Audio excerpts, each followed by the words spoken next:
काय करता ह्याच्यामुळे तुमची ओळख करणार आहे, लक्षात असू द्या. आणि ह्याच्यासाठी तुम्ही प्रयत्नशील राहा.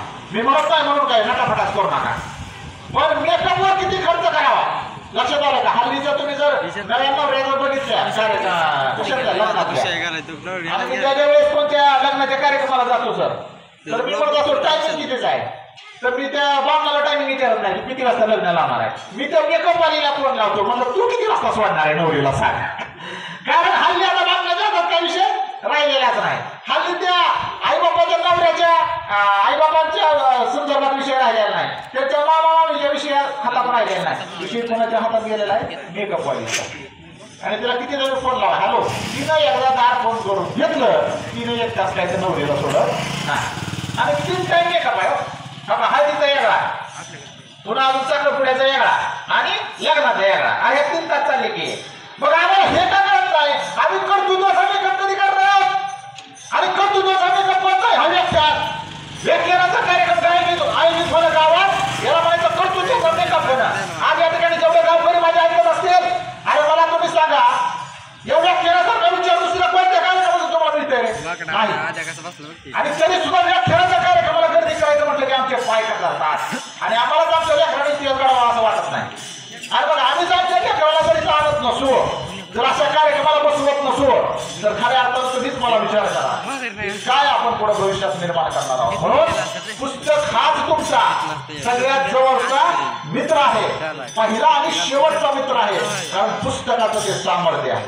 आज पुस्तकासारखा मित्र जर माझ्या सोबतीला नसला असता, आली का पालखी? थांबूया 5 मिनिटं.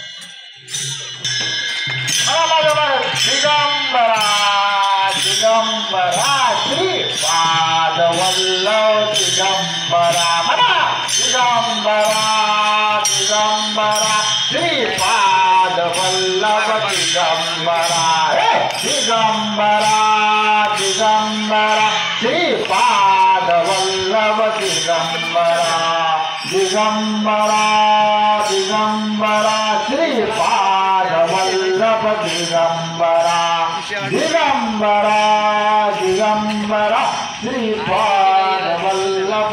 त्याला सुधारित करण्याचा प्रयत्न करा. आता आमचं व्याख्यान झालं, 1 तासभर झालं, मी बोलल्यानंतर तुमच्या डोक्यात मी मरेपर्यंत राहणार आहे. म्हणजे मी कधी जाईल मला माहित नाही, पण तुम्ही जोपर्यंत आहे या पृथ्वीवर तोवर तुम्ही आजचं व्याख्यान आणि याचे विचार तुम्ही थोडेसे लक्षात ठेवणार. हाच चांगला गुण आहे व्याख्यानातला. आणि त्याला काय होतंय, तुमचं अंतर्मन काय होतंय, चांगलं होतंय. आणि बाह्यांग तुमचं कसं आहे याच्यावरून तुमची भविष्यात किंमत ठरणार आहे का? उद्या आदित्यचा मला फोन आला असता आणि ते म्हणलं का तुम्हाला तर लय भारी दिसतो तुम्ही, या की राव आमच्याकडे म्हणलं का असतो, तर तुमची गाडी लय भारी आहे राहू, या की आमच्याकडे म्हणलं का तू, तर तुमची गाडी लय भारी आहे, या की आमच्याकडे म्हणलं का तू काय म्हणला सांग बरं. सर आमच्या पोराला तुमचं व्याख्यान पाहिजे सर, काय नाही करा वेळ काढा असं म्हणत होता. अरे मग व्याख्यान न देणारे पण लई सुंदर दिसणारे ह्याच्यासाठी तुम्ही इथं बसणार होता. काय रे तुझ्यासाठी काय आम्ही बसू, आम्ही तुझ्यापेक्षा सुंदर आहे केला काय असं तुम्ही म्हणायला पाहिजे. पण आज मी या ठिकाणी उभा आहे, माझ्या मेंदूमध्ये जो विचार आहे त्या विचारामुळे मी आज या ठिकाणी उभा आहे. मग तुम्ही तुमच्या मेंदूमध्ये जो विचार घालताल त्याच्यामुळे लोक तुमचा सन्मान करतील. आणि भविष्यात तुमच्या या कर्मवीर भाऊरावांना पाटलांच्या विद्यालयातला विद्यार्थी ज्यावेळेस गुणवत्ता यादीत पहिला येईल जिल्ह्यात राज्यात, त्यावेळेस तुमचा ज्यावेळेस सत्कार होईल जिल्ह्याच्या ठिकाणी कलेक्टरच्या हस्ते, त्यावेळेस तो कलेक्टर तुम्हाला म्हणणार आहे का नाही का तुझा रंग जरा सावळा